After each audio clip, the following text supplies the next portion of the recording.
별직 신앙 고백서 제가 나눠드린 유인물을 다 보시고요. 그 부분은 같이 한번 쭉 읽도록 하겠습니다. 제9항 삼일체에 대한 성경의 증언. 자, 처음부터 같이 읽어나가겠습니다. 삼일체 하나님에 대한 이 모든 것들을 우리들은 성경의 증언물로부터, 그리고 성부 하나님, 성자 하나님, 그리고 성령 하나님 각 위격의 영향력들, 특히 우리들 안에서 우리가 느끼는 것으로부터 알게 됩니다. 우리들에게 이 거룩한 삼위일체를 믿도록 가르치는 성경의 증언들은 구약의 여러 부분들에 기록되어 있어서 열거되기만 할 뿐 아니라 조직성 있게 선택되어져야 합니다. 창세기에서 하나님께서는 우리가 우리의 형상을 따라 우리 모양대로 사람을 만들자고 하시고, 보라, 이 사람이 우리 중에 하나와 같이 되었으니 라고 하셨습니다. 이로부터 신성의 위격의 복수성이 있음이 나타납니다. 우리가 우리의 형상대로 사람을 만들자고 하는데 위격의 복수성이 나타나는 것으로 보이며, 그 외에 하나님께서 창조하시니라고 단수로 말씀하실 때 하나님의 하나이심이 시사되는 것입니다.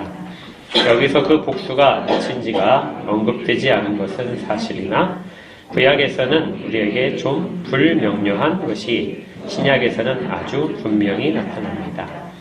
우리 주님께서 요단강에서 세례를 받으실 때 이는 내 사랑하는 아들이니 라는 성부의 음성이 들려왔으며, 그때 성자께서는 물 가운데 서 계셨고 성령님께서는 비둘기의 형체로 나타나셨습니다. 그리고 모든 신자들이 세례를 받을 때 다음과 같은 양식을 사용하여 세례를 주고받으라고 우리 주님께서 규정하셨습니다. 모든 사람들에게 아버지의, 아들의, 그리고 성령의 이름으로 세례를 주라. 또한 누가복음서에 의하면 가브리엘 천사는 우리 주님의 어머니이신 마리아에게 다음과 같이 말하였습니다. 성령이 내게 임하시고 지극히 높으신 능력이 너를 덮으리니 이러므로 나실 바 거룩한 자는 하나님의 아들이라 일컬으리라. 신약의 또 다른 곳에서는 이렇게 말합니다. 주 예수 그리스도의 은혜와 하나님의 사랑과 성령의 교통하심이 너희 우리와 함께 있을지어다. 또 다른 곳에서는 하늘에서 증가하는 이가 셋이니 아버지와 말씀과 성령이니 이 셋은 하나니라고 하기도 합니다. 이 모든 구절들은 하나의 유일하신 신적 본질을 가진 삼위가 계신다고 온전하고도 충분히 가르치고 있습니다. 비록 이 교리가 인간의 이해를 넘어선 것이기는 하지만 하늘에서 이를 더 온전히 알고 즐길 것을 기다리면서 우리는 말씀을 통해서 지금도 삼위일체를 믿습니다. 이 별직 신앙고백서 우리 지난주에 삼위일체에 대한 내용을 했었는데요. 오늘은 성경 구절들을 가지고 삼위일체가 이론이 아니라 교리의 사변적인 머릿속에 생각이 나서 꾸며낸 그런 것이 아니라 성경에 있는 내용을 더 명확하게 드러냈다, 이렇게 이해할 수 있는 그런 부분들을 살펴볼 것입니다. 구약보다는 신약에서 훨씬 더 풍부하게 나타나는데, 구약에서 지금 세 부분의 성경을 인용을 하고 있고요. 이것들은 다 창세기에 있는 내용들입니다. 특히 창세기 1장, 2장에 집중되어 있죠. 이 부분은 어떤 신앙고백서를 보시더라도 구약에서 가장 삼위일체에 대한 대표적인 성경 구절들로 등장하는 것입니다. 먼저 별직 신앙고백서에 이렇게 되어 있죠. 우리가 우리의 형상을 따라 우리 모양대로 사람을 만들자. 자, 이 부분 여러분들 다 아시죠? 예. 그런데 이제 여기에서 우리라는 단어에 이제 동그라미를 하실 필요가 있어요. 우리라는 단어는 분명히 복수입니다. 그렇죠? 일부 이제 좀 진보 계열 쪽에서는 이 우리라는 것이 복수를 뜻하는 것이 아니라 어떤 장엄이나 위험을 뜻하는 상투적인 그냥 어법이다, 이렇게 생각하는 사람들도 있긴 하지만, 실제 성경은 그 부분이 아니라 우리라는 복수를 분명히 밝혀내고 있습니다. 이 우리라는 복수가 어떤 몇인지 거기에 대한 내용은 없지만 복수 형태로 분명히 나타나고 있는데요. 그런데 여기에서 그 뒤에 이어지는 동사들은 복수형 동사가 아니라 이제 단수형 동사들이 늘 쓰인다는 거죠. 그러니까 앞에 있는 주체는, 주어에 해당하는 것은 복수인데 문법을 굉장히 맞춰서 쓰는데 뒤에 있는 동사들은 단수형 동사를 늘 쓴다는 겁니다. 그래서 복수성과 단수성, 여러 위격이 있고 그 위격들이 하나의 단수로 표현된다. 그래서 일체다 하는 부분이 드러나는 구절이죠. 더 명확한 것은 창세기 1장 1절입니다. 태초에 하나님이 천지를 창조하시니라. 이 부분에서 하나님이라는 이 단어 자체는 복수입니다. 그런데 창조하신다 이 단어도 단수예요. 그래서 복수가 일을 하시는데 단수로 일을 하시는 거죠. 그래서 이것도 삼위일체로 이렇게 성경 구절이 근거하고 있다 이렇게 봅니다. 대신 명확하진 않죠. 삼위가 어떻게 계시는지 나와 있지는 않지만, 근데 창세기 1장 1절을 보시면은 성령 하나님은 나타납니다. 그렇죠? 어떻게 나타나죠? 그렇죠. 하나님의 신이 수면 위를 운행하셨다 이렇게 나와 있죠. 그래서 성령 하나님은 나타나시는데 성자 하나님은 나타나시지 않아요. 그래서 이제 신약 시대에 보니까 하나님이 말씀하셨다, 하나님이 가라사대 이렇게 돼 있었죠. 말씀하셨다는 부분에서 성자 하나님을 찾기도 합니다. 그런데 이제 명확하지 않죠. 신약을 이해를 바탕으로 해야만 알 수 있는 것이기 때문에요. 그리고 이제 신약으로 넘어가게 되면 명확하게 이제 구분이 되기 시작합니다. 아까 읽으셨던 부분에서 마태복음 3장 16절인데요. 예수께서 침례를 받으시고 물에서 올라오셨다. 그러니까 예수께서 물에 계신 것이 아니라 물에서 올라오셨어요. 물에서 올라오시고 아마 그 강 옆에 있는 뚝에 쓰셨을 겁니다. 그렇대 하늘이 열리고 이렇게 있죠. 하늘이 열리고 하나님의 성령이 비둘기같이 내려왔다. 자기 위에 임하심을 주께서 보셨다. 그리고 계속해서 하늘로부터 소리가 있어서 말씀하시되 이는 내 사랑하는 아들이요 내 기뻐하는 자라 하셨다. 그러니까 이 장면은 삼위일체 하나님이 함께 드러나신 가장 대표적인 구절입니다. 하늘에서 소리가 있는 것은 성부 하나님의 소리잖아요. 왜? 내 사랑하는 아들이다 하고 하시니까. 그리고 밑에 지금 땅에 계신 부분은 성자 하나님이 계시는 거고요. 그리고 성령 하나님이 비둘기와 같이 내리셨다. 이렇게 되어 있습니다. 여기 이제 그 성령이 비둘기같이 자기 위에 임하셨다. 이 부분이 이제 조금 우리가 한번 생각해 볼 부분이에요. 성령이 어떻게 내리셨으면 비둘기같이 내리셨다고 할까요? 비둘기가 보였을까요? 아니면 느낌이 그렇던 거예요? 바람처럼 불같이 뭐 그렇게 하면은 바람이 보이진 않으시고 불의 혀같이 갈라지는 것이다 그러면은 형체가 보였을까요? 좀 애매하죠. 그렇죠? 근데 누가복음에서 이 부분을 아주 명확하게 답을 해주고 있어요. 동일한 그 표현이, 동일한 내용이 누가복음 3장에 나옵니다. 한번 찾아보세요. 누가복음 3장 21절입니다.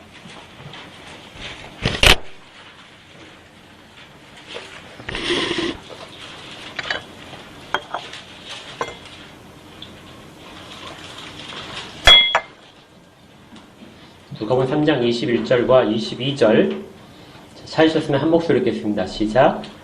하나님과 침례를 받을 때 예수도 침례를 받으시고 기도하실 때 하늘이 열리고 성령이 비둘기가 형체로 그 위에 임하시더니 하늘로부터 소리가 나기를 너는 내 사랑하는 아들이라 내가 너를 기뻐하노라 하시니라. 자, 여기에는 아까 마태복음과 조금 다른 부분이 있죠. 뭐라고 되어 있죠? 비둘기 같은 형체라는 말이 있잖아요. 그러니까 비둘기인지는 명확하진 않은 거예요. 그렇지만 어떤 가시적으로 보이는 그런 부분이 있었다. 이렇게 볼 수 있습니다. 그러니까 이제 어떤 형체인지는 모르는데 아주 특별한 걸 목격을 한 것 같아요. 그리고 우리 주님만 목격한 것이 아니라 아마 사람들도 다 봤을 것 같습니다. 그러니까 이제 거의 유일하게 그 성령님이 어떤 그 가시적인 형태로 사람들이 볼 수 있을 만한 그런 부분으로 임하신 장면이 여기 이제 나타나는 거죠. 근데 이게 이제 이 구절이 다른 데서 한 번 또 나타나요. 그게 뭐냐면 창세기 우리가 1장 아까 1절 말고 2절 하나님의 신이 수면 위를 운행하셨다 이런 구절 있잖아요. 유대인들이 그 부분을 가지고 이제 탈무드에 보게 되면 이렇게 이제 다시 번역을 해놓은 게 있습니다. 거기에 뭐라고 되어 있냐면요. 하나님의 신은 비둘기같이 수면에 운행하셨다. 유대인들 성경에 이제 그렇게 되어 있죠. 그래서 누가복음이 그리고 그 마태복음에서도 이 비둘기 같은 이 말은 유대인들이 가지고 있던 성령 하나님에 대한 생각들을 그대로 가져온 것으로 이렇게 봅니다. 그러니까 꼭 비둘기 같은 형태가 아니더라도 어떤 특별하게 새처럼 이렇게 표현될 만한 그런 부분들이 있었다. 그리고 그걸 누가복음에 따르면 직접 목격할 수 있었다. 뭐 이런 식으로 할 수 있는 거죠. 그러니까 결국 삼위일체 하나님이 일하신다. 구분되는 위격으로 계신다는 부분들을 성경에서 우리 주님이 있는 순간에 가장 잘 드러냈다는 것이죠. 그러니까 나중에라도 이제 삼위일체의 근거가 어딨냐 하시면 가장 대표적으로 마태복음 3장이나 누가복음 3장을 들어서 설명을 해주시면 돼요. 그리고 이 비둘기를 이미지로 한 것은 아마 그 당시에 사람들이 갖고 있던 그 비둘기에 대한 생각들. 제 아들은 비둘기 굉장히 싫어하는데, 근데 일반적인 사람들이 갖고 있던 비둘기의 생각은 온유하고 순결하고 그런 것들에 대한 그런 제물로 사용되기에 적합한 그런 성질들을 다 포함시켜서 한 것 같아요. 그 다음에 또 다른 구절들은 마태복음 29장에서 모든 민족을 제자로 삼아 아버지와 아들과 그리고 성령의 이름으로 침례를 베풀어라, 세를 베풀어라. 여기에서 세를 베푸는데 누구의 이름으로 할 때 아버지의 이름으로. 그런데 이제 보통의 사람들은 아버지를 하나님이라고 이제 생각을 하니까요. 하나님 아버지의 이름으로 세를 베푸는데 동격으로 들어가는 것이 아들의 이름. 그리고 또 성령의 이름. 그러니까 사람들이 당시에 부르고 있던 하나님이라고 부르고 있던 그런 대상과 동격의 같은 영광과 존귀를 표현하는 그런 대상으로서 아들과 성령님이 같이 있다는 것이죠. 그래서 동일하신 하나님이시다 하는 것들을 담고 있는 내용이 되겠습니다. 또 있어요. 별신앙국에 얘기한 것처럼 가브리엘 천사에 대한 가브리엘 천사가 마리아에게 나타나서 하는 게 수태고지라고 하죠. 아이를 갈 것에 대한 알려줌 이것인데 거기에도 누가복음 1장 35절에 성령이 내게 임하시고 지극히 높으신 이의 능력이 너를 덮으시리니 이름으로 나실 바 거룩한 이는 하나님의 아들이라 일컬어지리라. 그러니까 성령과 아버지와 하나님의 아들 구별되는 묘사들이 아주 많이 등장하고 있습니다. 또 우리 강복선 할 때도 하는 고린도후서 13장 13절에 주 예수 그리스도의 은혜와 하나님의 사랑과 성령의 교통하심이 너희 우리와 함께 있을지어다. 이것도 동일하게 세례를 줄 때와 마찬가지로 복의 선한이 삼위 하나님으로 붙어온다 하는 것들을 담고 있죠. 그리고 나서 하늘에서 증거한 이가 셋이니 아버지와 말씀과 성령이니 셋은 하나니라. 이 구절은 좀 명확하진 않아요. 성경에서 요한일서 5장을 이렇게 들고 있는 것 같은데 좀 내용이 조금 다릅니다. 그래서 이거는 그냥 퀘스천 마크로 해놓으시면 될 것 같아요. 이런 모든 것들을 통해서 삼위 하나님이 일체로서 계신다 하는 것들을 드러내고 있습니다. 근데 여기서 이제 일단 한번 정리해둘 필요가 있어요. 삼위일체에 대한 이야기를, 삼위일체 하나님에 대한 이야기를 들으면 먼저 어떤 오해를 반드시 한번 하셔야 되냐면요. 오해를 반드시 해야 돼요. 제가 삼위일체에 대해 잘 전했다면 이런 오해가 반드시 딱 드러나게 됩니다. 그게 뭐냐면 삼신론이에요. 하나님이 세 분이시네? 하는 의문이 먼저 확 들어야 돼요. 그렇게 이해를 하지 않으시면 제가 삼위일체를 일단 잘 못 전한 겁니다. 예, 아주 묘하게도요, 삼위일체에 대한 그 교리를 전하게 되면 자연적으로 들었는 것이, 하나님이 그러면 세 분이시라는 거야? 별도로 하나님이 세 분이 계시네요. 왜냐면 지금 우리가 쭉 성경 구절을 찾아봤지만 창세기를 제외하고는 세 분 하나님이 다 별개로 계시는 것처럼 그렇게 되잖아요. 그래서 일단은 삼신론처럼 우리가 먼저 직관적으로 받아들이게 됩니다. 그런데 하나님은 한 분이시야. 이 말을 이제 우리가 이해하기 위해서 아주 많은 설명들이 필요했던 거죠. 그래서 그 부분을 먼저 이야기하고 그 다음에 성경의 증거 구절들이 나중에 설명하게 된 이유입니다. 되게 묘하죠. 근데 이 부분들은 성경에서 정말 우리가 잘 해야 돼요.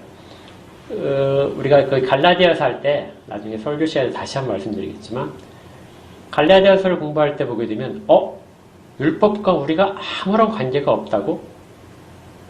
그러면 율법을 지키지 않아도 되네? 자, 믿음을 통해서 의롭게 된다는 설교를 듣고 나면 그러면 율법은 더 필요 없으니까 우리가 죄를 지은도 죄가 안 되잖아. 그럼 바르게 살 필요가 뭐가 있어? 어떤 도덕적인 삶이 우리한테 무슨 필요가 있어? 하는 질문이 나와야 돼요. 그 질문이 안 나오면 이신칭의를 잘 못 들으신 겁니다. 그러니까 이상하다 하는 것이 바로 튀어나와야 잘 들으신 거예요. 그리고 그 다음부터는 이제 그러면 그게 아니야 하고 율법의 기능이 완전히 사라진 것이 아니라 우리 가운데서 이런 부분 속에서 우리는 율법의 기능을 받아들여야 돼 하는 부분을 그 다음에 설명하는 거죠. 바울 사도도 갈라디아서에서 그렇게 진행을 합니다.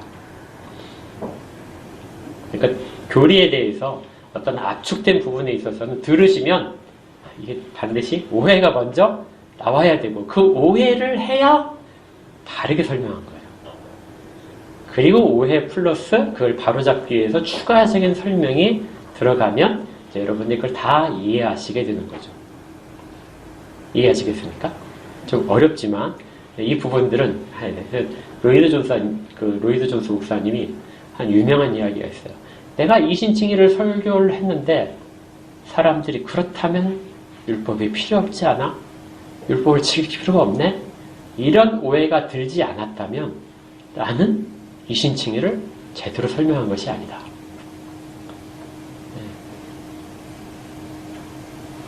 핵심이 뭐냐면요. 이신칭의는 정말 믿음만으로 오는 거예요. 그 다음에 믿음만으로 하니까 사람들이 오해를 하는 거. 얼마나 강조를 했으면 오해가 생기겠습니까? 처음부터 율법 지켜야 돼요. 그리고 믿음을 더해야 돼요. 이런 식으로 하게 되면 오해가 전혀 안 생겨요. 근데 오직 믿음만이 하니까 오해가 생기는 거죠. 그런데 그게 진리입니다. 삼일체도 마찬가지예요. 오직 하나님이 삼위로서 계신다. 그런데 동일하신 하나님이다. 이렇게 하게 되면 사람들의 오해가 충분히 생기는데 오해가 생기는 것이 바르게 지는 것이라고. 이해할 수 없네? 그 부분을 넘으셔야 됩니다. 그렇다고 다 설명할 수 있는 건 아니지만요. 자, 그 다음에 이제 벨직 신앙 고백서에서 없는 다른 그 신앙 고백서에 있는 구절들이 있어요. 이 부분들이 상당히 중요한데 벨직 신앙 고백서는 이 부분을 좀 언급하지 않은 부분이 있습니다. 그 부분은 이제 우리가 오늘 좀 더 핵심을 두고 살펴보겠어요. 먼저 사도행전 2장 33절에 찾아가면서 해볼까요? 사도행전 2장 33절. 자, 찾으셨으면 한 분이 크게 읽어주시죠. 하나님이 이렇게 되는 구절이요. 하나님이 오른손으로 예수를 높이심에 그가 약속하신 성령을 아버지께 받아서 너희가 보고 듣는 이것을 부어주셨느니라. 아멘. 예, 하나님이 이렇게 돼 있죠. 이 하나님이 성부 하나님인 것 같아요. 왜냐면 뒤에 가서 아버지라고 나오니까 예수를 높이셨다. 그러니까 성자 하나님이 나오시고 약속하신 성령을 부어주셨다. 그래서 성령 하나님이 나오십니다. 이것도 삼위일체에 관련된 대표적인 구절이고요. 사도행전 7장 55절에 이건 제가 읽어드릴게요. 스데반이 성령 충만하여 하늘을 우러러 주목하여 하나님의 영광과 및 예수께서 하나님 우편에 서신 것을 보고 스데반이 성령이 충만했습니다. 그러니까 주님께서 우리 요한복음 14장에서 아까 살펴본 것처럼 성령을 보내시겠다 하는데 스데반이 성령이 충만한 상태예요. 그러니까 성령은 지금 스데반 안에 계신 거죠. 그리고 이 스데반이 하늘을 우러러서 하나님, 여기서 하나님은 성부 하나님일 겁니다. 왜 우편이 나눠지기 때문에 성부 하나님의 영광과 및 예수께서 하나님의 우편에 서 계신 것을 보았다. 역시 삼위일체 하나님을 이렇게 묘사하는 구절입니다. 사도행전에 이런 구절들이 굉장히 많이 나와요. 10장 38절에 하나님이 나사렛 예수에게 성령과 능력을 기름 붓듯 하셨다. 이 부분도 삼위일체가 하는 부분입니다. 그다음 이제 베드로전서 1장 2절인데 이 부분 찾으시면 좋겠어요. 베드로전서 1장 2절. 그리고 이 부분은 좀 표시를 좀 해놓으십시오.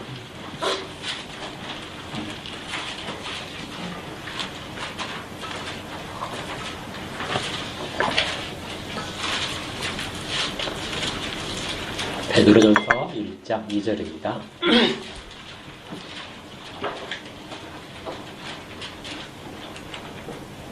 같이 읽을까요? 시작.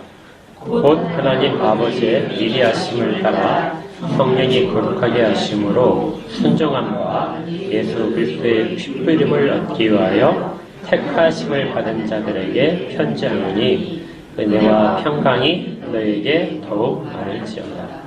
편지를 받는 대상이 너희라는 이 부분이 편지를 받는 대상들입니다. 그런데 이 편지를 받는 대상을 묘사하는데 삼위일체 하나님의 사역 가운데 묘사하고 있어요. 그러니까 우리를 하나님이 구원하시고 믿음을 통하여 우리 구원을 완성시키는 그 길을 가게 하시는데 이것이 삼위일체 하나님의 사역이라고요. 성령 하나님이 혼자 하시는 것이 아니고 성부 하나님이 혼자 하시는 것이 아니고 성자도 혼자 하시는 게 아니고 삼위 하나님이 같이 하시는 것이다. 이겁니다. 그러면 이제 성부 하나님이 하시는 일에 대해서 거기 써 있는 것이 하나님 아버지의 미리 아심을 따라. 그러니까 우리가 이 땅에 있기 전부터 우리가 주 예수 그리스도를 주라고 고백하기 이전부터요. 미리라는 뜻은 존재 이전에 혹은 고백 이전에 하나님이 미리 아심을 따라서 그 다음에 여기에 이제 연결되는 단어가 뒷부분에 있어요. 택하심을 받았다. 그러니까 하나님께서 미리 아시고 택하셨다. 이 구절이 성부 하나님의 우리를 구원을 위한 사역이십니다. 거기 이게 표시를 해두면 좋아요. 이게 우리 성경, 우리말 성경이 별로 이렇게 이 부분은 약간 오해를 할 수 있도록 번역이 되어 있어서 그렇습니다. 원래 택하심을 받았다 하는 것이 앞부분에 있어요. 1절에 제일 앞에 나오는 부분인데 번역을 하다 보니까 우리말 어순으로 맞추다 보니까 뒷부분으로 밀려나서 좀 연결이 안 되는데요. 하나님 아버지의 미리 하심을 따라 택하심을 받은 너희들 이런 뜻입니다. 그러니까 성부 하나님이 너희들에게 어떻게 하셨느냐 하는 구절이에요. 그 다음에 두 번째는 성령이 거룩하게 하셨다. 그러니까 너희들을 어떻게 했다고요? 성령께서 거룩하게 하셨다. 이 거룩하게 하셨다는 것은 여러분들이 잘 아는 그 순결함에 대한 단어이기도 합니다. 그런데 이 부르셨다는 단어와 연관이 돼요. 그래서 택하시고 그 다음에 부르셨다. 근데 누가 부르셨느냐? 이렇게 할 때 베드로 전서에서는 성령 하나님이 너희를 부르셨다. 구별하여 세우셨다. 이렇게 이해를 하고 있는 겁니다. 그러니까 성령님은 언제나 이렇게 하세요. 그래서 성령님은 거룩하게 하시는 하나님입니다.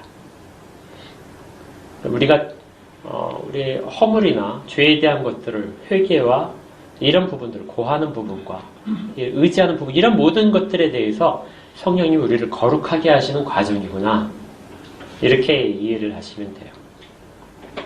내가 뭐 기억이 좋아서 죄를 뭐 하는 것이 아니라 성령님이 나를 거룩하게 하시기 위해서 내게 감동을 주시고 생각나게 하시고 고백하게 하신다. 이것을 잘 갖고 있으면은 성령 하나님을 잘 드러내고 높이는 일입니다. 이제 그 다음에 좀 어려워요. 여기가 제일 어려운 부분입니다. 순종함과 예수 그리스도의 핏뿌림을 얻기 위하여, 그러니까 너희들은 목적이 있다는 거죠. 순종함을 그리고 예수 그리스도의 핏뿌림을 얻기 위하여. 목적이 두 가지로 나와 있어요. 첫 번째가 뭐냐면 순종함. 그런데 이제 이걸 잘못 해석하게 되면 이렇게 해석할 수 있어요. 성령이 거룩하게 하심으로 순종함. 여기까지를 끊으시면 그러면 순종한다는 것은 누가 하시는 것처럼 되냐면 성령 하나님이 하시는 일처럼 됩니다. 그러면 성령 하나님이 우리를 거룩하게 하셔서 순종하게 만드신다.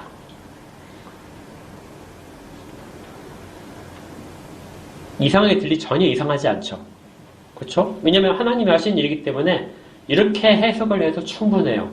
그런데 원문상에 보게 되면 이 구분이 되어 있어요. 그러니까 순종함은 성령님에게 연결되어 있지 않습니다. 순종함은 어디에 연결되어 있냐면 예수 그리스도에 연결되어 있어요. 그러니까 예수 그리스도께서 두 가지의 사역을 하시는 거예요. 첫 번째가 순종함입니다. 순종함을 위하여. 예수 그리스도의 순종함. 이게 좀 어려워요. 예수 그리스도께서 순종함을 얻도록 한다. 얻기 위하여 이 부분에 이제 연결이 돼요. 순종함을 얻도록 한다. 이 말이 예수 그리스도께서 순종하셨기 때문에 우리도 순종하느냐? 그건 아닌 것 같죠. 예수 그리스도의 순종함을 얻는다. 이 말은 예수님께서 순종하심으로써 성취하신 모든 것들 우리가 어떻게 해요? 다 받는다는 뜻입니다. 다 얻어낸다. 이걸 하기 위해서 너희들을 구별해서 선택해서 성령님께서 거룩하게 하셨다. 그 다음 두 번째는 예수 그리스도의 핏뿌림을 얻기 위해서. 그러니까 너희들은 마치 이렇게 그 제사장이 제사를 제물을 잡은 다음에 피를 뿌리잖아요. 이렇게 피를 뿌리는 것처럼 이걸 선택하셔서 세워놓고 예수 그리스도의 피를 십자가에 흘리신 피를 이렇게 뿌리는 겁니다. 너희는 이 핏뿌림을 다 뒤집어 쓰기 위해서 선택받았다. 그러니까 그 양이 제사에 사용되는 양이 끌려가잖아요. 끌려가서 거기에서 칼이 자기 이제 목이나 이런 거에 나와 내려치는 모든 순간까지 다 잠잠하는 모습. 근데 이건 그리스도의 그런 부분들을 나타낼 수도 있고 그런 부분들의 결과로 얻어진 것들을 우리가 얻는다 하는 부분과도 연결이 됩니다. 그러니까 우리라는 존재가 삼위일체 하나님의 이 사역으로 인해서 일하심으로 인해서 지금 돼 있다 하는 거예요. 그래서 어디든지 간에 단순하게 그냥 하나님이 하셨다 이렇게 하는 것보다도 구별해서 이렇게 더 중요하게 설명을 계속해서 하는 이유가 있어요. 그게 뭐냐면 더 분명해지는 거죠. 더 분명하게. 그렇지만 우리가 예수 그리스도의 십자가의 도로만 받아들이게 되면 놓치기 쉬운 부분들. 그 부분에 있어서 명확하게 설명을 하기 위해서 이렇게 이야기를 하고 있습니다. 이 부분은 잘 기억해 두시면 좋아요. 다시 한번 볼까요? 우리가 택해서 지금 이 자리에 있는 것이 삼위일체 하나님이 함께 하시는 사역이다. 구원의 사역인데 성부 하나님은 구체적으로 우리 가운데 어떻게 하셨다고요? 미리 아시고 우리를 미리 아시고 그 다음 어떻게 했어요? 택하셨다. 그래서 주님께서 요한복음 17장에서 기도하실 때 아버지께서 내게 주신 자들 내가 하나도 놓치지 않았습니다 하고 고백을 하잖아요. 그러니까 하나님 선택하신 자들을 맡기시는 것이죠. 그 다음에 그 선택받은 사람들을 어떻게 했어요? 성령님께서 거룩하게 하셨다. 이 말은 거룩했다는 뜻입니까? 거룩하지 않았다는 뜻이에요. 거룩하지 않았는데 성령 하나님께서 거룩하게 만들기 위해서 부정한 자들 가운데 오셨다. 이겁니다. 그래서 우리가 믿고 성령을 받았다. 이 표현도 틀린 말은 아닌데요. 그런데 믿기 전부터 성령 하나님은 우리 가운데서 우리를 변화시키는 거예요. 부정한 자들 가운데 거룩하게 하시기 위해서 오십니다. 거룩하게 된 다음에 왔다고 절대 생각하면 안 돼요. 그렇게 해서 우리 가운데 오셨다. 그리고 예수 그리스도께서는 이 모든 일들을 이루시기 위하여 삼위 하나님이 약속하신 그 약속 속에서 순종하셨다. 그 순종을 사람들에게 다 받을 수 있도록 그렇게 하셨다. 그리고 그들을 다 세워놓고 피를 뿌리셨다. 하나님 보시기에 이제 더 이상 부정한 자가 아니라 거룩한 자로 세우셨다. 이걸 우리가 다른 말로 의로워졌다 이렇게 말을 하는 거죠. 이렇게 선택받은 너희들입니다. 우리 쪽에서 한 것은 이제 믿음밖에 없는 거죠. 그 일들이 다 믿어지는 것. 이것이 삼위일체 하나님에 대해서 우리가 바르게 반응을 하는 것입니다. 이제 여기까지 이제 뭐 대부분 다 끝났어요. 그 다음에 이제 웨스트민스터 신앙 고백서를 이제 찾아보면은 여기 조금 더 웨스트민스터 신앙 고백서는 다른 신앙 고백서보다 더 논리적입니다. 그래서 더 논리성이 훨씬 더 강해진 거예요. 여기에는 요한복음을 설명을 하는 부분이 있어요. 요한복음 1장 1절을 보십시오. 아까 갈라디아 설교를 들었기 때문에 여기서 삼위일체를 여러분들이 발견하시는 것은 어렵지 않을 것 같습니다. 요한복음 1장 1절부터 3절까지, 4절까지의 말씀이요. 같이 읽겠습니다. 시작. 태초에 말씀이 계시니라. 이 말씀이 하나님과 함께 계셨으니 이 말씀은 곧 하나님이시라. 그가 태초에 하나님과 함께 계셨고 만물이 그로 말미암아 지은 바 되었으니 지은 것이 하나도 그가 없이는 된 것이 없느니라. 그 안에 생명이 있었으니 이 생명은 사람들의 빛이라. 자, 여기에서 이제 삼위일체가 드러나죠, 이제 분명히. 그쵸? 네. 제가 볼 때는 다른 그 마태복음 3장보다, 누가복음 3장보다도 이 부분이 훨씬 더 잘 드러내는 것 같아요. 자, 삼위 하나님이 계시는데 일체로서 계십니다. 어떻게 설명하고 있죠? 일단 말씀이 있죠. 말씀은 로고스예요. 성자 하나님을 가리키는 가장 대표적인 단어입니다. 그러니까 태초에 말씀이 계셨다. 그러니까 성자 하나님이 계셨다는 거예요. 성자라는 말은 이제 나중에 그 성경에서 그렇게 언급하기 때문에 성자 하나님이고 보통의 태초에 삼일체 하나님 가운데 성자 하나님은 로고스라고 지칭을 하는 것이 성경적인 표현이에요. 말씀이 계시니라. 성자 하나님이 하나님과 계셨다. 이 부분은 성부 하나님일 수도 있고 삼위일체 하나님을 다 가리키는 말일 수도 있습니다. 이 말씀은 곧 하나님이시다. 그러니까 로고스가 하나님이셨다는 거예요. 근데 위에 하나님과 함께 계셨다. 그런데 하나님이시다. 이게 삼위일체를 정말 잘 설명하는 겁니다. 하나님과 함께 계셨다는 말은 구분이 되는 거잖아요. 그런데 하나님이시다. 이거예요. 그 다음에 근데 여기서 이제 안 나타나는 하나님이 성령 하나님이죠. 성령 하나님은 어디 있을까요? 이제 찾아보세요. 그쵸, 예. 성령 하나님 어디 있어요? 생명과 빛입니다. 예. 그 안에 생명이 있었으니. 그러니까 여기서 그라는 말은 성부 하나님일 수도 있고 성자 하나님일 수도 있어요. 그 안에 생명이 있었다. 그러니까 삼위 하나님의 상호 내주죠. 다른 하나님 육격 안에 다른 하나님이 같이 계신다. 이 표현에 있어서 생명은 성령 하나님을 가리킵니다. 아까 우리가 오전에 살펴보았듯이 생명이라는 단어, 살아있다는 단어들은 모두가 다 성령 하나님을 먼저 떠올리시면 된다고요. 그래서 아까 우리 그 같이 읽었던 벨직 신앙고백서에서도 여러분 읽으실 때 혹시 기억나셨어요?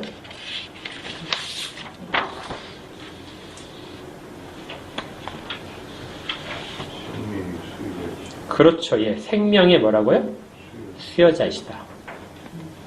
성령 하나님에 대해서 생명을 주시는 분이다. 이렇게 언급했듯이 이 요한복음 1장 1절부터 4절까지 해서 이 부분이 아주 잘 드러나는 것입니다. 아까 베드로 전서 1장 2절과 요한복음 1장 1절부터 4절까지의 말씀은 마태복음 3장 말씀과 동일하게 잘 기억해 두시면 매우 유익한 그런 성경 구절들입니다. 근데 이제 이 구절들을 보면서도 삼위일체를 부정하는 사람들이 있긴 해요. 그런 사람들은 정말 어리석은 사람들이죠. 분명히 되는데 성경을 전체적으로 살펴보지 않으면은 생명에 대한 것이 성령 하나님이다 이렇게 발견 못하는 사람들은 자기들이 좀 알지 못하는 부분에 대해서 뭐랄까요, 무식한 걸 드러내는 걸까요? 뭐 그런 정도가 될 겁니다. 그 다음에 또 다른 구절들이요. 이제 구원의 사역과 관련돼서 존재에 관련된 것이 아까 있었다면 사역과 관련돼서는 예수님께서 변화산상에 오르셨을 때 베드로와 요한과 야고보가 하늘에서 하나님의 음성을 듣게 됩니다. 그러니까 이제 성령 하나님은 나타나지 않지만 성부와 성자 하나님이 구별돼서 계시는 부분들이 나타나고요. 자, 이런 것들을 통해서 우리는 삼위일체 하나님을 분명하게 알 수 있습니다. 그리고 이제 그 교회에 관한 부분이에요. 교회에 관한 부분에 있어서도 삼위 하나님이 함께 교회를 대상으로 일하십니다. 계시록 5장을 한번 보실까요? 계시록 5장 13절입니다.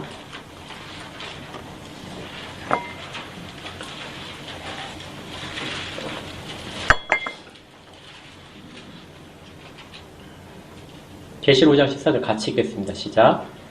내가 또 들으니 하늘 위와 땅 위와 땅 아래와 바다 위와 또 그 가운데 모든 만물이 보좌에 앉으신 이와 어린 양에게 찬송과 존귀와 영광과 능력을 세세토록 돌릴지어다.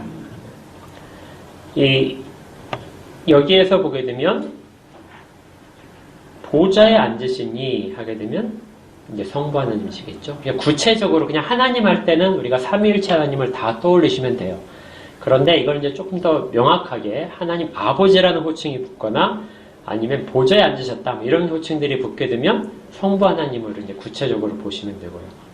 그 다음에 이제 아들이다 혹은 뭐 어린 양이다 이렇게 되면 성자 하나님을 보셔야 됩니다. 보좌에 앉으신 이와 어린 양에게 찬송과 영광을 올립니다. 사도 요한이 이제 환상 가운데서 하늘에 있는 이 예배 광경을 보는 거죠. 그런데 이 요한은 그 앞에서 2장에 보게 되면 성령 하나님이 이끌려서 성령 하나님의 말씀을 듣고 있습니다. 그리고 이제 끌어올려져서 하늘을 광경을 보는 거죠. 그러니까 이것도 역시 삼위일체 하나님을 다 보여주고 있는 구절들입니다.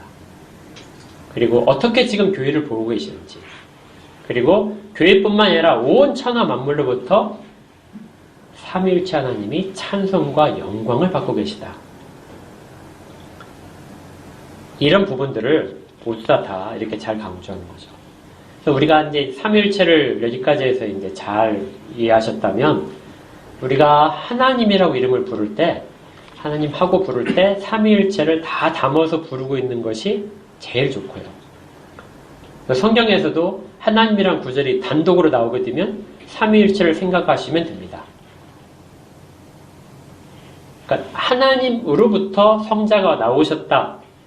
하나님으로부터 받아서 아들 하나님이 뭘 하셨다. 이렇게 할 때도 삼위일체 하나님을 생각하셔도 돼요.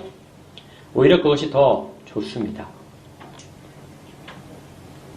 그러니까 우리가 이렇게 하는 거죠. 제가 이제 교회에 소속돼 있는데, 교회 회원이잖아요. 근데 제가 밖에 나가서, 제가 교회로부터 무엇을 가져왔습니다. 이렇게 하는 거하고 똑같아요. 삼위 하나님의 연합된 사역 속에서 대표성을 가지고 거기로부터 구별돼서 어떤 일을 하는 것. 그래서 하나님이라는 단어를 쓸 때 성경에서 말할 때 삼위일체를 사용을 해도 그렇게 이해를 하더라도 전혀 이상하지 않습니다. 대신 이제 구별할 때는 아까 말씀드렸지만 보좌에 앉으신 이런 단어가 나온다든지 아버지라는 단어가 나온다든지 이렇게 되면 성부 하나님과 성자 하나님을 구별해서 이렇게 하는 것이 더 명확한 이해가 될 수 있고요. 그 다음에 이제 아까 찬송과 관련돼서요. 이 부분이 이제 좀 제가 더 좀 설명할 부분인데요. 한번 찾아보겠습니다. 에베소서 한번 찾아보세요. 에베소서 1장입니다. 1장 3절이요.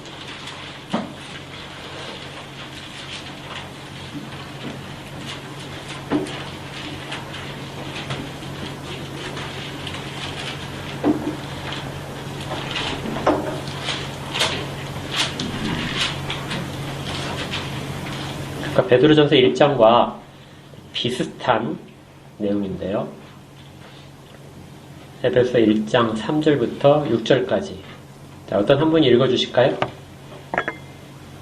찬송하리로다. 하나님 곧 우리 주 예수 그리스도의 아버지께서 그리스도 안에서 함께 속한 모든 신령한 볼 우리를 주시되 곧 창세전에 그리스도 안에서 우리를 택하사 우리도 사랑 안에서 그 앞에 거룩하고 흠이 없게 하시려고 그 기쁘신 뜻대로 우리를 예정하사 예수 그리스도로 말미암아 자기 아들들이 되게 하셨으니 이는 그가 사랑하시는 자 안에서 우리에게 거둬주시는 바 그의 은혜의 영광을 찬송하게 하려는 것이다.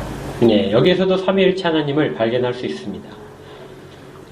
예수 그리스도의 아버지, 그러면 이제 성부 하나님이 분명하죠. 그리고 그리스도라는 호칭을 쓰니까 성주 하나님이 이제 분명하고요. 그 다음에 성령 하나님은 나타나지 않는 것 같지만 실제 그 사역 속에서 나타나십니다. 그 앞에 거룩하고 흠이 없게 하시려고 하신다 하는 부분들은 성령 하나님의 사역을 나타내죠. 그런데 성령 하나님은 잘 드러나지 않아요. 그래서 그 신학적으로 성령 하나님은 별로 좋은 표현은 아닌 것 같지만 그래도 잘 설명할 수 있는 것이 수주보하시는 하나님이시다. 예, 숨으시는 하나님이다. 이렇게 이제 이런 표현들을 씁니다. 그러니까 사역을 하시는데 모든 영광을 성부와 성자께 돌리면서 그 성자의 하는 일들을 잘 가르치고 거기에 대해서 유익이 직접 적용되도록 하시면서 자기는 잘 드러내시지 않는 하나님. 그리고 수주보하시는 하나님이라는 표현을 쓴 신학자들도 있어요. 잘 보이지 않지만 우리가 이제 어떤 일을 하시는지를 보게 되면 삼위일체를 발견할 수 있습니다. 여기에서 아주 좀 중요한 그 유익이 있어요. 에베소 1장 이제 3절은 그 부분에 이제 표시를 한번 해보세요. 앞에 찬송하리로다 이 단어에 표시하시고요. 찬송하리로다 하는 것은 우리가 찬양하자 하는 뜻입니다. 그 다음에 이제 3절의 끝부분에 가서 신령한 복을 우리에게 주신다. 복을 주신다 이렇게 동그라미 하시면 돼요.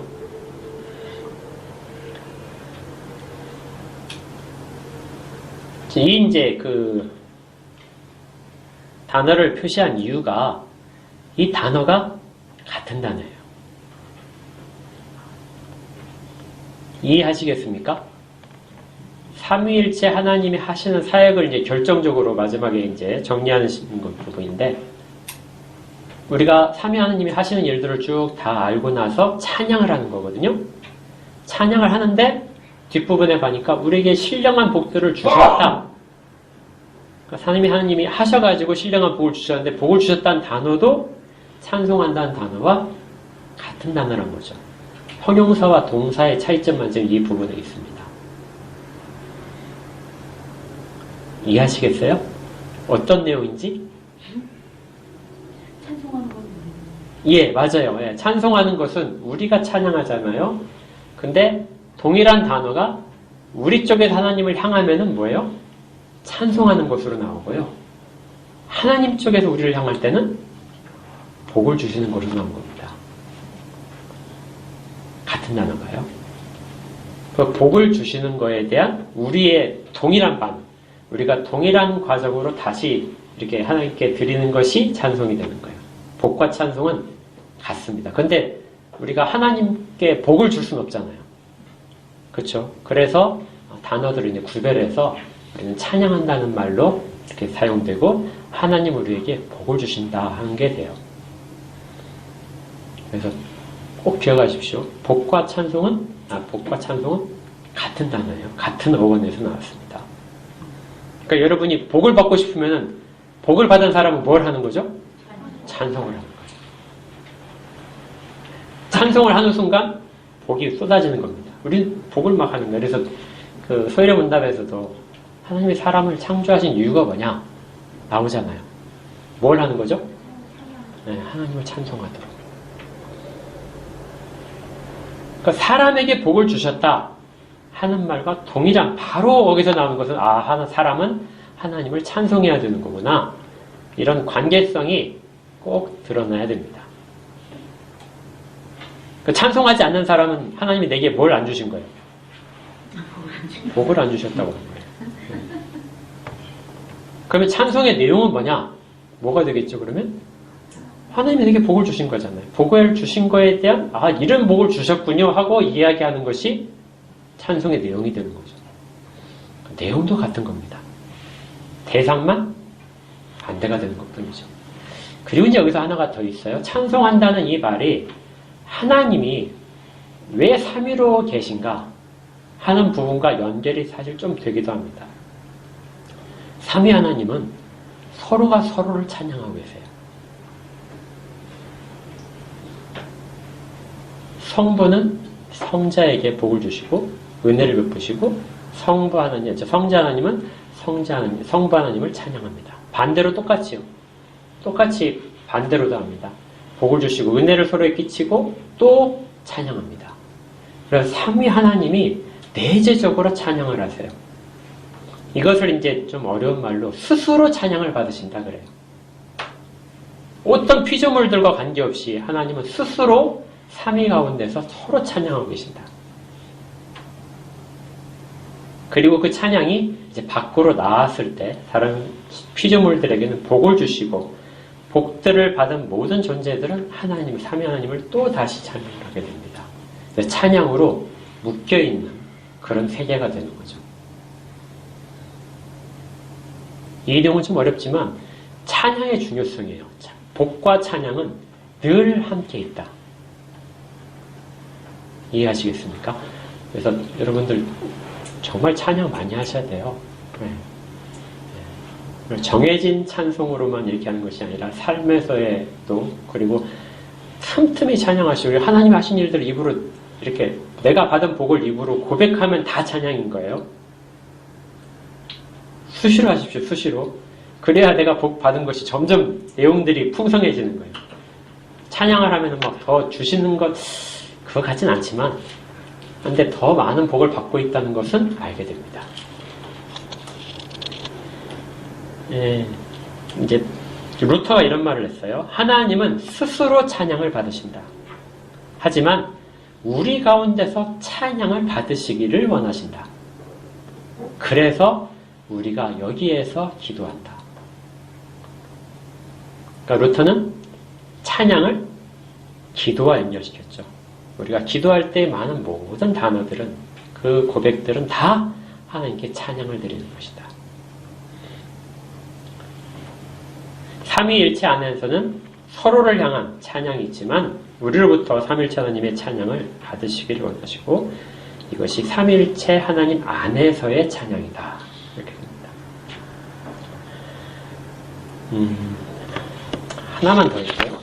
좀 길어질까요? 아주 짧게 하나만 하겠습니다. 자, 그러면 삼위일체 하나님을 잘 알고 있다면 어떤 부분이 또 우리에게 그 생각이 나야 되냐면요. 하나님 나라가 어디에 있는가 하는 거예요. 구약에 있어서는 하나님이 어디에 계시죠? 하나님이 계신 곳을 어디라고 불렀습니까? 예? 지성소. 거기 이제 일시적으로 이제 하나님이 자기를 허락하신 장소고요. 어디에 계신 하나님이라고 하죠? 예, 하늘. 하늘이라는 이름은 하나님이 계신 곳입니다. 하나님이 다스리는 곳이에요. 그곳을 하나님 나라라고, 천국을 하나님 나라와 동일하게 생각을 해도 됩니다. 하나님이 통치하시는 곳은 하늘이다. 그리고 그 하늘 나라가 이 땅 가운데 모형으로서 보여준 것이 성막과 성전이었던 거죠. 이게 구약시대엔 그랬습니다. 하나님 어디에만 계시니까요? 하늘에 계시니까. 그리고 일시적으로 이 땅 가운데 오실 수는 있지만 그런데 이제 예수 그리스도 성자 하나님께서 이 땅 가운데 계세요. 그러면 이제 어떻게 생각을 해야 됩니까? 예수 그리스도 계신 곳이 하나님 나라가 되겠죠. 그렇죠? 어떤 인적 구성이 중요한 게 아니라 하나님이 계신 곳이 하나님 나라인 거예요. 통치하신 곳이 하나님 나라입니다. 그래서 이 땅이 예수 그리스도 계실 때 하나님 나라가 된 거죠.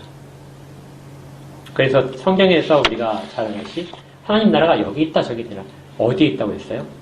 너희 안에 혹은 너희 가운데 있다. 지금 너희들이 이렇게 나랑 이해하고 있는데 여기에 하나님 나라가 있다. 이렇게 말씀하신 이유는 하나님이 계신 곳이기 때문에 그래요. 자, 그러면 이제 지금 우리 시대를 한번 보겠습니다. 우리 시대에는 성부 하나님 하늘에 계세요. 그렇죠? 온 천하에 다 편재해 계시지만 구체적인 장소를 하나 두면 하늘이라는 단어로 표시를 하니까요. 또 성자 하나님도 하늘에 계시죠. 그렇죠? 예. 육신을 가지고 계시니까 하늘의 특정한 장소에 계십니다. 그런데 우리는 누구와 같이 있어요? 성령 하나님과 같이 있습니다. 그러면 이제 어디가 하나님 나라가 될 수 있을까요? 예, 성령님이 계신 곳입니다. 그럼 지금 우리가 성령님이 계신 모든 곳, 내 안도 나와 함께 계시기 때문에 나는 지금 하나님 나라 안에 있고요. 여기가 우리가 성령 하나님으로 가득 임재 가운데 있다면 여기도 어떻게 돼요? 하나님 나라가 됩니다. 그래서 삼위일체를 잘 이해하게 되면 하나님 나라가 어디에 있는지 여기까지도 우리가 생각을 할 수 있어요. 우리는 지금 하나님 나라 가운데 있는 거죠. 부디 이렇게 정말 영광스러움 안에 그리고 하나님 삼위일체 하나님이 하신 놀라운 그 모든 계획 속에서 우리에게 이루어진 일들 가운데 우리는 현재에 이렇게 서 있는 것입니다. 실체를 분명하게 알고 우리의 정체성을 분명하게 알고 가장 명예롭게 움츠러들지 말고 가장 자유롭게 그렇게 신앙생활 하시기를 주의 이름으로 축복합니다. 함께 기도하겠습니다. 하나님께서 저희들 가운데 계시하신 삼위일체 하나님에 대한 놀라운 지식들과 성경의 증거들을 같이 나누었습니다. 그러면서 마땅히 어떻게 삼위일체 하나님을 고백하고 찬양하며 또 어떤 자세로 삶을 살아갈지도 주의 은혜 가운데 깨달을 수 있었습니다. 잊지 않고 늘 놀라운 은혜 가운데 있음을 고백하고 마땅히 돌려들 찬양들을 쉬지 않고 돌릴 수 있는 저희가 다 되도록 그렇게 지켜주시옵소서. 예수님 이름으로 기도합니다. 아멘.